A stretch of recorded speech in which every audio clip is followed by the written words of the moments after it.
Samantala, ipinagmalaki ni Pangulo Aquino ang mga reformang ipinatutupad ng pamahalaan upang labanan ang korupsyon. Ito ang inihayag ng Pangulo sa kanyang talumpati sa pagsisimula ng 5th GOPAC Conference sa lungsod ng Pasay.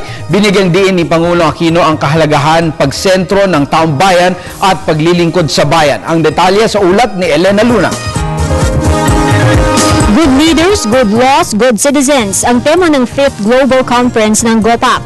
Sa temang ito inilahad ni Pangulong Aquino ang karanasan ng Pilipinas sa paglaban sa katiwalian. As people in government, we know that corruption cannot be eliminated by sending a few erring officials to jail or by exposing a single faulty contract or by removing from office a single oppressive tyrant. For example, the Filipino people have no doubt taken huge strides towards establishing a culture of fairness and accountability, when no less than a former president was charged with plunder, among other things. Our own Chief Justice of the Supreme Court was impeached and stripped of his position when he was found to have lied about more than 98% of his cash assets. Ayon sa Pangulo, long-term o pangmatagalang reforma ang dapat ipangtapat sa problema ng katiwalian at maisa sa katuparan lamang ito sa tulong ng paggawa ng mga batas. Reforms cannot be mere blips in the radar. They must usher in an enduring mainstream of good, honest governance. Only through legislation can the bedrock of inclusiveness and positive, meaningful change be set. As parliamentarians, this is your task. And perhaps you will be interested in the policies that have gotten us to where we are now, and which can also form the basis of change in your respective home countries.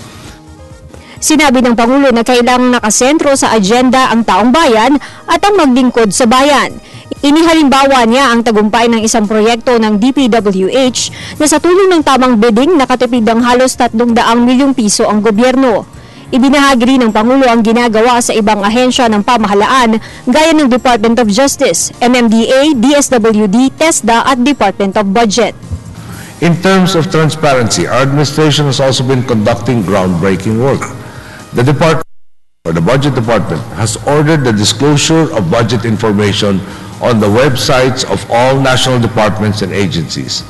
Our Interior and Local Government Department has also adopted a full disclosure policy requiring all local government units to disclose their financial activities. The Department of Budget Management and the Department of Finance have likewise launched websites called Budget ng Bayan and Pera ng Bayan, respectively. These translate to the people's budget and the people's money. These websites allow our citizens to access information about how the government is spending their money and to report corrupt officials from the DOF and its attached agencies. Dumadalo sa 3 araw na conference ang mga pinuno ng lehislatura mula sa 12 bansa. Kabilang dito ang Senate President ng Malaysia, ang Presidente ng National Parliament ng Timor-Leste at ang Speaker ng National Assembly ng Kenya. Para sa Telebisyon ng Bayan, Elena Luna.